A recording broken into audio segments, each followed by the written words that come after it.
Hi, good morning. Forgive my state of undress. I'm in Singapore. It's quite warm. My name is Remy Jakowski.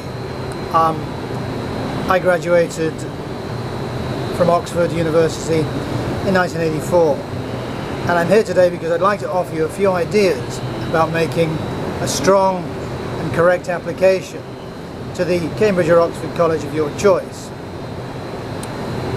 And the first thing is to familiarise yourself with those colleges and to find the best college for you that offers the course that you wish to study. In recent years, I've tutored and coached 2 students to successful applications. Indeed, they are currently studying, both of them, at Oxford. And I remember sitting down with them both and keying into the local search engine. It wasn't Google. Keying in Oxford, college, and then the subject of their choice. And on both occasions, a series of colleges were returned. Because like me when I applied, both of these students didn't know very much about Cambridge or Oxford. They and I only knew of these academic institutions by reputation. And I think it's important that as part of your familiarization you get to know as much as possible and get a feel, because each college is unique. You might like a very large grand college like Christchurch or Magdalen, or you may want a more modern college, St Catherine's, for example. There are, I think, something almost 30 to choose from in Oxford.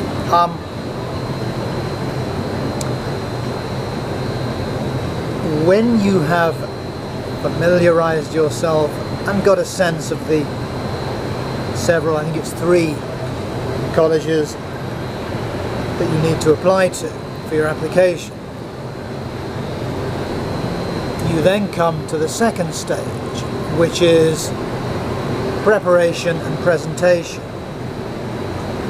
And probably you'll have to submit 1 or 2 pieces of written work, certainly for subjects like literature and English, languages, I think history and geography. A piece of an essay, a couple of essays are necessary. And I remember one of the students that I coached coming to me and saying, "Remy, here are my 2 pieces of work to be submitted." And they were both things that she had written for mock examinations, things that she'd written very quickly, and they showed it. The handwriting was a little bit scraggly, and they were on. She was applying for a modern language, and the essays were for literature and English, and so there was no connection there really. And they didn't display her to her best advantage. And you might read the rubric, the instructions for these written pieces, and see that it says 2 pieces of schoolwork, or 2 pieces of homework, or 2 pieces set by your teacher. Well, what we did was have a chat, and I set her gave her a couple of titles based on the subject that she was applying for. I said, go away and write a serious piece on 3 reasons why this subject appeals to you so much. And it was a piece of schoolwork that had been set by a teacher, so perfectly acceptable. In other words, with your school teacher who's supervising your application, think about how best you can present yourself, because it's only one shot. As the De Niro character Michael says in The Deer Hunter, one shot, Nicky, one shot. So make the shot count. Should you then be invited for interview, and it's always best to go to Cambridge or Oxford for it, then you have the final stage, which is engagement with the dons, tutors, professors at the colleges of your choice, and how best there to give an account of yourself. I know that when I arrived in the Dreaming Spires town of a dark December evening in 1980 with my father, he took me round to St. Catherine's and left me there, and I went in to the undergraduate waiting room, the interviewee undergraduate waiting room, and after I'd had my interview that evening, I had a piece of written work to do in the college library, and then later, and it was a dark, crisp December eve, I remember walking down the quad towards the bar, and I'd met some undergraduates, current undergraduates then, who were sparkling, witty, intelligent, the kind of girls and boys that I wanted to be with, of whom I'd met few in my life up to that point. And I remember walking down towards the bar thinking, I want some of this. And it was the first time that Oxford had become real to me.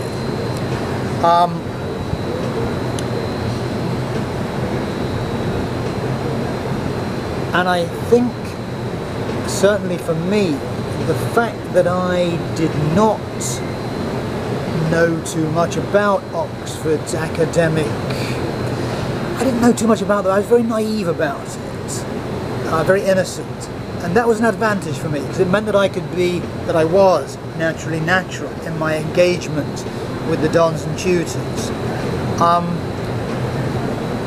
and I think personally that you can have a great education whether you go to Cambridge, Oxford, Newcastle University, Exeter University, or the University of Bowling Green, Ohio. You really can.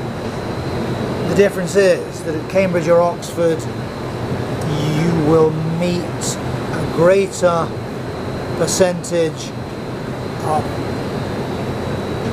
top quality academic minds, both teaching and in the student body, and you'll meet more of the stars of your generation.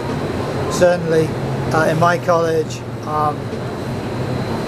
I was, a couple of my peers were film directors, won an Oscar winner, another guy that I hung around with became a independent television news network anchor and newsreader, and so you're at a place where there's a high concentration of high achievers and stars of their generation.